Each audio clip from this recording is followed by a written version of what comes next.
In just 46 seconds, one of music's greatest legends went from sitting on a couch to storming off a television set in complete fury. What started as a conversation about celebrating a legendary career turned into Stephen Colbert disrespecting a queen, mocking her life's work, and pushing Chaka Khan to her absolute breaking point on live television. This wasn't just awkward. This was a complete meltdown that nobody saw coming. Before we get into this absolute chaos, make sure you subscribe to this channel. We bring you daily videos exposing Hollywood's darkest scandals, the confrontations they don't want you to see, and the moments that celebrities wish they could erase forever. Hit that subscribe button right now, because you won't want to miss what we've got coming. Last night on The Late Show, what was supposed to be a celebration turned into one of the most uncomfortable moments in late-night television history. Chaka Khan, the 10-time Grammy winner, the woman whose voice has defined soul and funk music for over 5 decades, walked onto that stage expecting respect. What she got instead was something completely different. And by the end of the night, she was walking right back off that stage, leaving Stephen Colbert sitting there looking absolutely shocked at what he had just caused. When Chaka Khan first walked out, the audience went absolutely wild. People were on their feet, cheering, clapping, screaming her name. She was wearing this absolutely stunning outfit, all sparkly and bright, her signature big hair looking perfect. She waved to the crowd, blew some kisses, and sat down on the couch next to Colbert's desk. The energy in the room was electric. Everyone was excited to hear from this living legend. Colbert started off the interview like he always does, with that big smile on his face, making jokes, trying to be funny. He thanked her for coming on the show and told her how excited he was to talk to her. Chaka Khan smiled back, seeming relaxed and happy to be there. She's done hundreds of these interviews over the years, so she knows how this whole thing works. She was ready to talk about her music, her life, maybe tell some fun stories from her incredible career. But then, Colbert said something that made the whole vibe shift almost immediately. He looked at his note cards and said, "So, Chaka, I gotta ask, do people still actually know who you are? Like, do young people today have any idea about your music?" He said it with this little laugh, like he thought he was being funny or clever. But you could see Chaka Khan's face change right away. Her smile got a little tighter. Her eyes got a little harder. She sat up a bit straighter on that couch. She handled it professionally at first. She said, "Well, Stephen, my music has been sampled by some of the biggest artists in hip-hop and R&B for the past 30 years. So yes, young people definitely know my work. Artists like Mary J. Blige, Kanye West, and so many others have built their careers partly on the foundation that I laid down." Her voice was calm but firm. She was educating him, trying to help him understand just how influential she's been. Colbert kind of brushed past what she said and moved on to his next question. He asked her about her early days in the music industry, which seemed like it would be a safer topic. Chaka Khan started talking about forming the band Rufus back in the 1970 seconds, about how hard it was for a black woman to get respect in the music industry back then, about all the barriers she had to break down. She was getting passionate as she talked, her hands moving as she spoke, her voice getting stronger. But Colbert interrupted her right in the middle of her story. He cut her off and said, Yeah, but wasn't your band basically just a backup group? Weren't you just the singer they put in front?" The audience got really quiet. Like, you could feel the tension immediately. That question was disrespectful as hell, and everyone in that room knew it. Chaka Khan stopped talking. She just stared at him for a moment. Then she said, very slowly and clearly, "Stephen, Rufus wasn't a backup group. We were a band, a real band. We created music together, we wrote songs together, and we changed the sound of funk and soul music. I wasn't just some girl they put up front. I was an artist, and I still am." Colbert did this nervous little laugh and said, Right, of course. I just meant that you were the star, the face of the group. But the damage was already done." He'd basically dismissed her entire band, all the work they did together, and tried to reduce her role to just being a pretty face. Chaka Khan wasn't having it. She leaned forward on the couch and said, "You need to understand something. I didn't become successful because of how I looked. I became successful because I could sing my ass off, and because I worked harder than almost anyone else in that business. Don't sit there and try to diminish what I built. The audience didn't know how to react. Some people clapped, supporting Chaka Khan. But it was awkward clapping. The kind where people aren't sure if they should be making noise or staying quiet. Colbert's smile was looking more forced now. He shuffled his note cards around on his desk, clearly trying to figure out how to get this interview back on track. He tried to lighten the mood by making a joke. He said, "Well, I'm sure your hair helped a little bit though, right? I mean, that's pretty iconic." He was pointing at her hair and grinning like he thought this would make everything okay. But making a joke about a black woman's hair? That's never going to go well. And Colbert should have known better. Chaka Khan's whole expression changed. She wasn't just annoyed anymore. She was getting angry. She said, "My hair? Are we really doing this right now? Are you really sitting here asking me about my damn hair?" Her voice was rising now. The audience was completely silent. Everyone could feel that this was going somewhere bad. Colbert tried to backtrack. He said, No, I just meant it's distinctive. It's part of your style, you know." But he was stumbling over his words, clearly realizing he'd messed up but not really knowing how to fix it. Chaka Khan wasn't letting him off the hook. She said, "Stephen, do you ask the white women who come on this show about their hair like this? Do you reduce them to just their appearance? Because right now, that's what you're doing to me. And I don't appreciate it one bit." Now Colbert was getting defensive. You could see it in his face. Instead of apologizing, instead of acknowledging that he'd crossed the line, he doubled down. He said, "Oh, come on, don't make this into something it's not. I'm just trying to have a fun conversation here. Everyone knows you're talented. Can't we just have a good time?" That was the moment when things really started to go off the rails. Chaka Khan sat back on the couch and crossed her arms. She said, "A fun conversation? You've spent the last 5 minutes questioning whether people know who I am, dismissing my band as just a backup group, and making jokes about my appearance. What part of that is supposed to be fun for me?" The audience was so uncomfortable. Some people were looking down at their phones. Others were whispering to the people sitting next to them. This wasn't entertainment anymore. This was a real argument happening right in front of everyone, broadcast live on television. Colbert tried to move on to another question. He looked down at his cards again and said, "Let's talk about your song, I'm Every Woman. That became a huge hit when Whitney Houston covered it, right? And that was it. That was the thing that pushed Chaka Khan over the edge completely." Her eyes went wide. She leaned forward and said, "Excuse me? That became a huge hit when Whitney covered it?"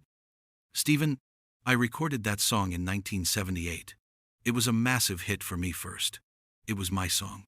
Whitney's version was amazing, and I loved what she did with it. But don't sit there and act like my version didn't matter. Don't erase me from my own damn history." Her voice was loud now. She wasn't yelling exactly, but she was definitely raising her voice, making sure every single person in that studio could hear every word she was saying. The camera operators were zooming in, catching every moment of this confrontation. Colbert put his hands up in this defensive gesture and said, Okay, I'm sorry. I didn't mean it like that. I know it was your song first." But his tone was condescending. He was talking to her like she was overreacting, like she was being too sensitive about something that didn't matter. Chaka Khan stood up from the couch, just straight up stood up right in the middle of the interview. The audience gasped. Colbert looked shocked. She pointed her finger at him and said, "You know what? I came here tonight to talk about my new music, to celebrate my career, to connect with people who love what I do.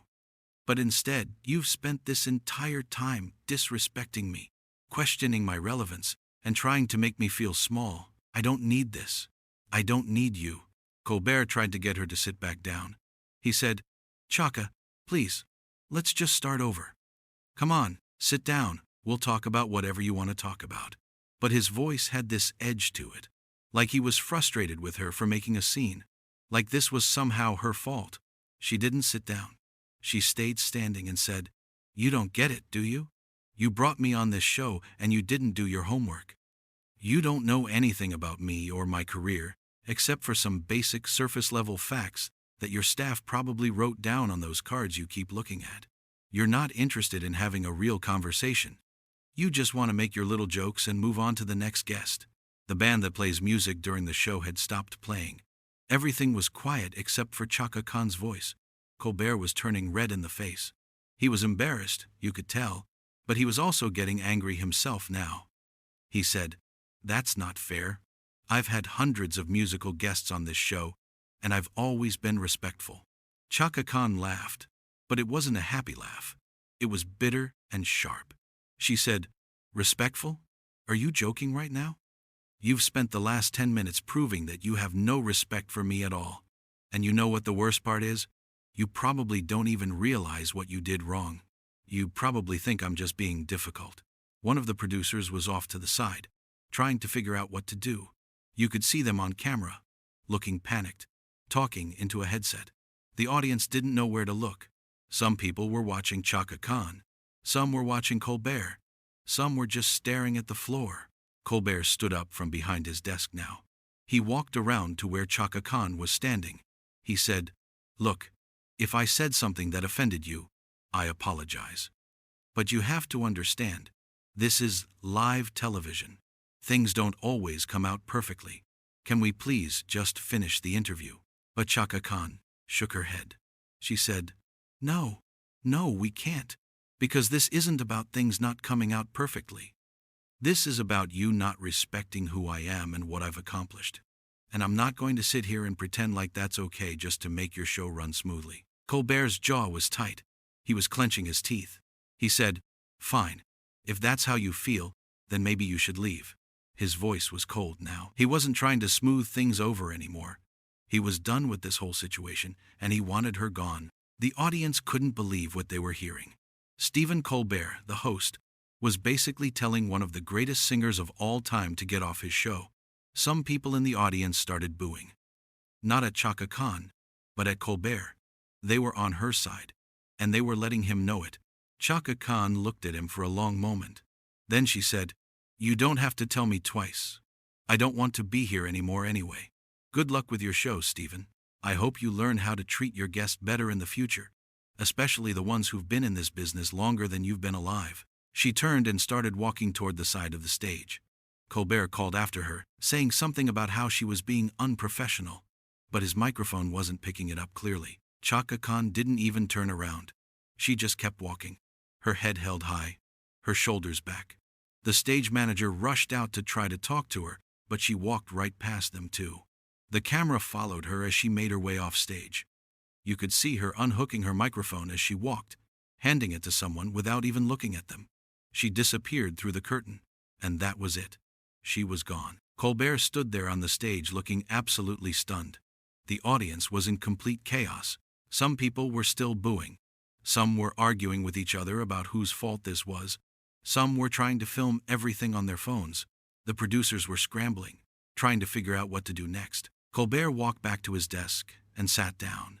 He tried to make a joke about what had just happened, tried to play it off like it was no big deal, but nobody was laughing. The audience could see right through it. He'd messed up badly, and everyone knew it.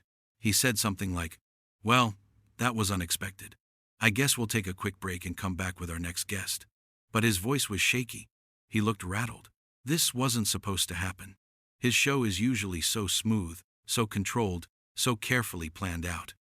But tonight, he'd lost control completely, and it had all fallen apart right there on live television. The camera cut to commercial, but everyone in that studio knew they had just witnessed something they would never forget. Stephen Colbert had disrespected a legend, questioned her legacy, made inappropriate comments about her appearance, and then basically kicked her off his show when she called him out on it.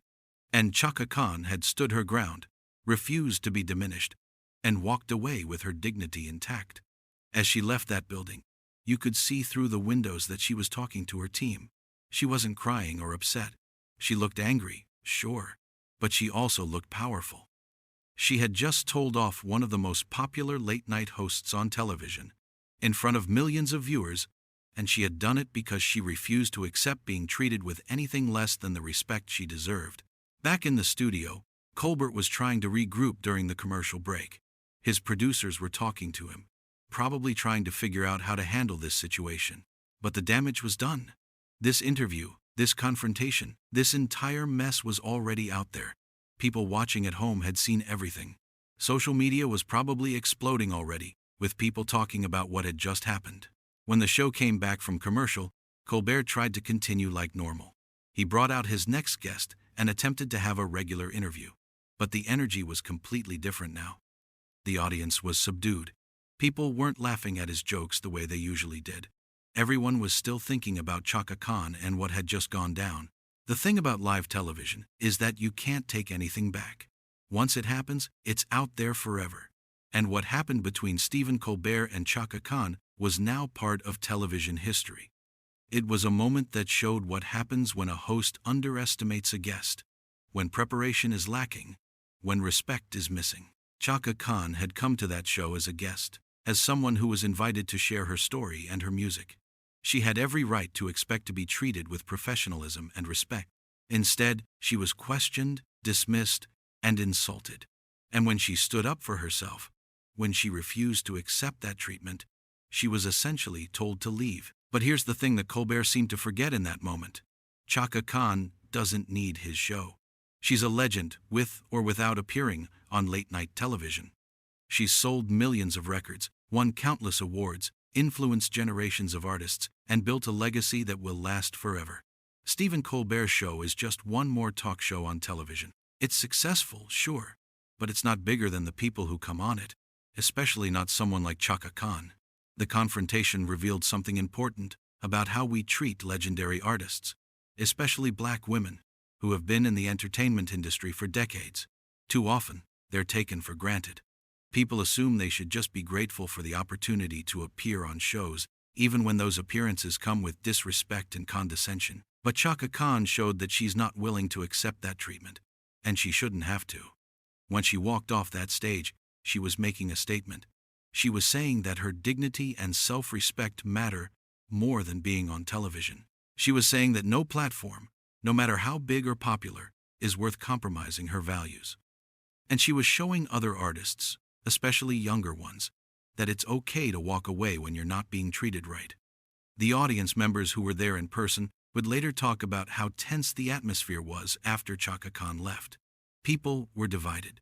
Some thought she had overreacted, that she should have just laughed off Colbert's comments and finished the interview. But many more people felt that she was completely justified in her response, that Colbert had crossed multiple lines and deserved to be called out. What made this situation even more frustrating was that it was completely avoidable. If Colbert and his team had done proper research, if they had approached the interview with genuine respect and curiosity, if they had asked thoughtful questions about her career instead of making assumptions and jokes, none of this would have happened. Chaka Khan would have had a great interview. The audience would have learned interesting things about her life and music, and everyone would have left happy. But instead, what could have been a celebration turned into a confrontation. What should have been an honor for the show to host such a legendary artist turned into an embarrassment. And what was supposed to be a fun night of entertainment turned into a serious conversation about respect, recognition, and how we value the contributions of pioneering artists. The fact that this all happened on live television made it even more impactful. There was no editing it out, no reshooting the interview, no way to pretend it didn't happen. Everyone saw it unfold in real time. The authenticity of the moment, the raw emotion, the genuine anger and frustration in Chaka Khan's voice. It was all real, and it was all captured on camera. Colbert had made similar mistakes before with other guests, but usually things got smoothed over during commercial breaks or through editing. This time, there was no smoothing over. Chaka Khan didn't give him that option. She made her point clearly and publicly, and then she left. She took control of the situation and decided for herself when the interview was over. The band members on Colbert's show, some of whom are accomplished musicians themselves, looked uncomfortable throughout the whole confrontation. They understand what it takes to build a career in music, and they could see that one of their heroes was being treated poorly, but they couldn't do anything except watch it all happen. As Chaka Khan walked through the backstage area toward the exit, staff members who saw her pass by later reported that she looked composed but determined. She wasn't running away in tears. She was walking out with purpose, with her head held high, making it clear that this was her choice and she was in control of her own narrative. The stagehands, the crew members, the people who work behind the scenes on these shows, they see everything. They know when hosts are prepared and respectful, and they know when hosts are winging it or being dismissive. Many of them would later say that they weren't surprised by what happened, that they could tell from the beginning of the interview that Colbert wasn't taking it seriously enough. What Chaka Khan probably didn't know in that moment was that her decision to walk off would resonate with so many people. Artists who have been in similar situations, who have felt disrespected or undervalued, would see her actions and feel validated. Young artists who are just starting their careers would see her example and learn that it's important to stand up for yourself, even when it's difficult. The commercial breaks during the show felt longer than usual for everyone in the studio. The tension was still hanging in the air. People were checking their phones, reading reactions online, trying to process what they had just witnessed. The excitement and joy that had filled the room when Chaka Khan first walked out was completely gone now, replaced by awkwardness and disappointment. Colbert's team was probably panicking behind the scenes. This kind of incident is a public relations nightmare. It raises questions about how guests are treated, how interviews are prepared, and what kind of environment the show creates for its visitors. These are serious concerns that can damage a show's reputation and make future guests hesitant to appear. But in that moment, as the show tried to continue, none of that mattered to Chaka Khan. She was already in her car, leaving the studio, putting distance between herself and a situation that had become intolerable. She had drawn a line and enforced it. She had shown that her self-respect was non-negotiable. The audience members who had come to see a fun talk show got something completely different. They got a real, unscripted moment that revealed genuine emotions and real conflict. Some of them were probably disappointed that they didn't get to hear Chaka Khan sing or share more stories about her career. But they got to witness something arguably more important, a masterclass in self-respect and knowing your worth. Stephen Colbert would have to face the consequences of how he handled this interview. The footage would be analyzed and discussed. People would debate whether his questions were out of line or just awkwardly worded. Some would defend him, saying he didn't mean any harm. Others would criticize him harshly for his lack of preparation and sensitivity. But none of that debate would change what actually happened on that stage. Chaka Khan had arrived at the studio hours earlier, probably excited about the appearance. She would have gone through hair and makeup, chatted with staff members, maybe done a sound check. She came ready to work, ready to promote her music and connect with fans. She did everything right. The failure wasn't hers. As she left the building and got into her vehicle, Chaka Khan was leaving behind more than just a talk show appearance. She was leaving behind the expectation that legendary artists should tolerate disrespect for the sake of publicity. She was leaving behind the idea that being on television is more important than being treated with dignity. She was leaving behind an interview that never should have gone the way it did. And Stephen Colbert was left on that stage, trying to finish a show that had already been defined by the moment when a legend walked away from him. No matter what else happened that night, no matter what other guests appeared or what jokes he told, everyone would remember the interview that ended with Chaka Khan deciding she deserved better and walking off the set.